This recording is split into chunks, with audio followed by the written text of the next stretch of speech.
Most fundamental thing in pattern making is taking correct measurements. Without correct measurements, we will not be able to make our patterns properly. So in today's video, we are going to discuss about measurements. Hello, I am Shweta. I am fashion designer and pattern making coach. Welcome to my channel Silhouette Sutra. At Silhouette Sutra, we discuss all about fashion, fashion styling and fashion pattern making. So in today's video, we are going to discuss about measurements. So without further ado, let's get started. We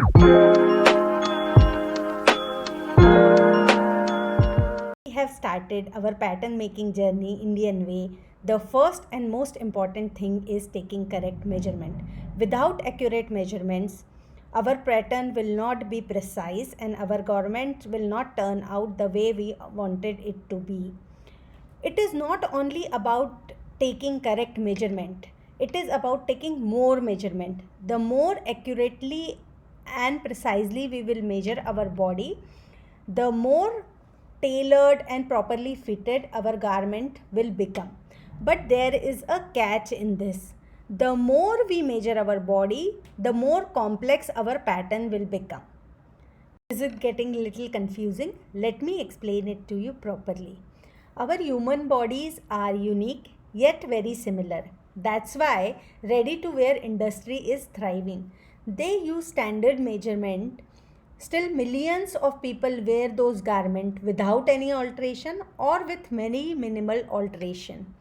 Still, in fashion industry, bespoke garments have very special space because more fitted garment attracts attention, grabs attention, it gives the confidence to you. So what I want to say is, the more precise and more accurate and more you measure your body, the more fitted and structured your garment will become. But as a beginner, sometimes it is overwhelming to take multiple measurement and incorporate them in your pattern. So in this pattern making journey, we will use some standard measurement and some specific measurement to start our pattern making. As we progress in our pattern making journey, we incorporate multiple minute measurements also to enhance our pattern making skills. There's very deep history of draping. We still love our saris and dupattas. In our day-to-day clothing, we prefer to wear loose garments because of our weather conditions.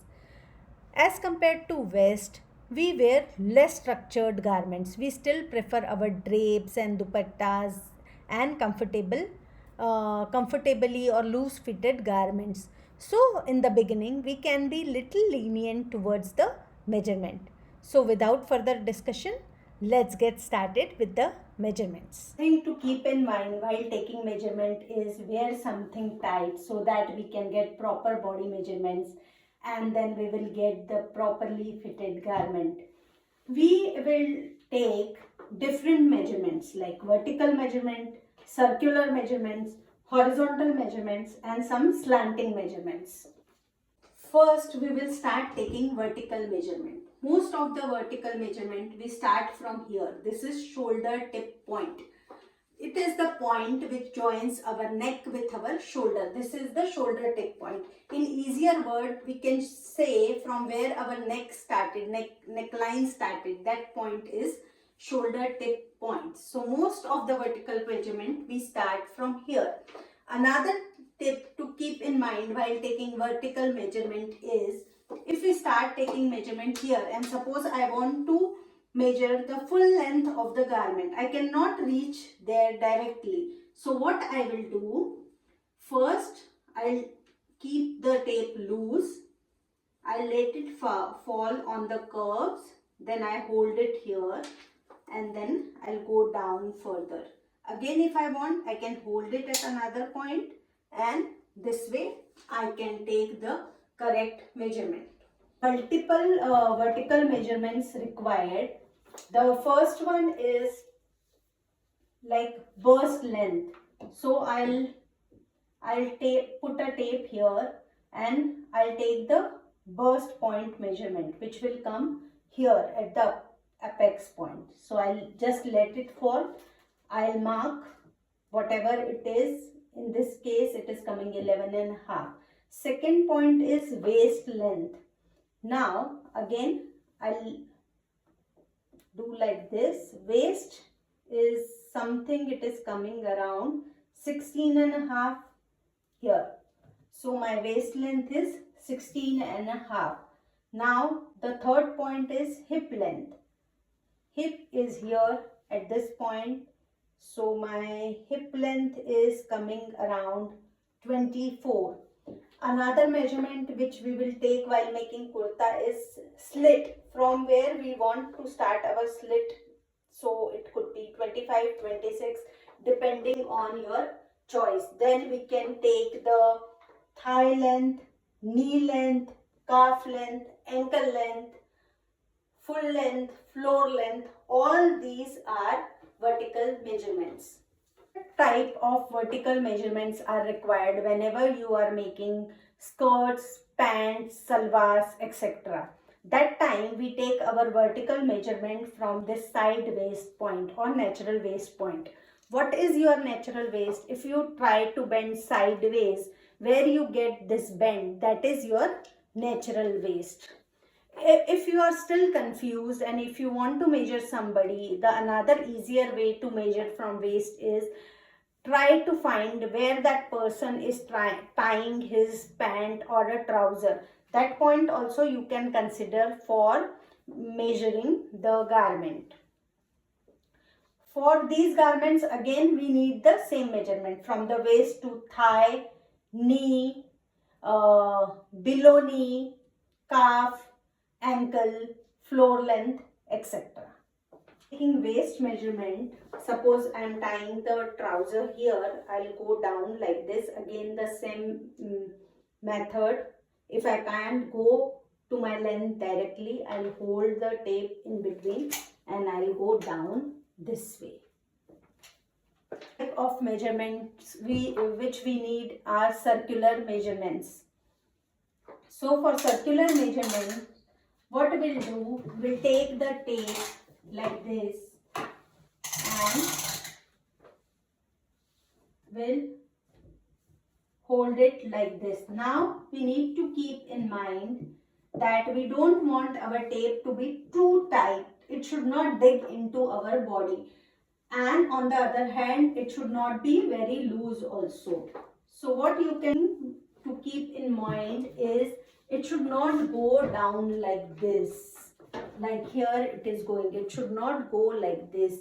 It should be parallel to the ground. If I am taking the burst measurement, it should be in a straight line from here.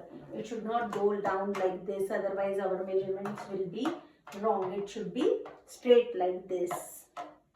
Then which are all the measurements required for circular burst measurement, which is here directly at the apex point, then upper burst, under burst, waist where your natural waist is, then your stomach where your belly button is, after that hip is the widest part of your body here, waist measurement, then you will go on to thigh measurement. Again, widest part of your leg is your thigh measurement, then knee measurement, calf measurement and ankle measurement if required. Now we need horizontal measurement. First horizontal measurement which is required is across shoulder. So it is a shoulder, across shoulder width, which start from this point where our shoulder meets our arm, this point. You can feel a bone here, from that point to this bone. That is our across shoulder measurement. So it is here, from here to here. Again we need to keep in mind our tape should be straight. From this point to this point is across shoulder. Another horizontal measurement which is required is shoulder width, which start from our shoulder tip point to arm tip point, this measurement. So this is from here to here. This is our shoulder width. Now the last measurement which I need is slant length. Now what is slant length? All of us have different types of shoulder. Some of us have the straight shoulder, some of us have slanting shoulder. So this measurement is required to get the correct shoulder fall. As a beginner, we can avoid this measurement, but for the information purpose, I am including this measurement in this video. So this measurement starts from here, from belly button, will measure till our arm tip point. This length is our slant length. All for today's video. In next video, we'll start making a skirt pattern. In this series, I am going to include little bit of garment construction techniques also with the pattern making. So in the next video, we'll start with the skirt pattern. Bye for now. See you in the next video. Thank you.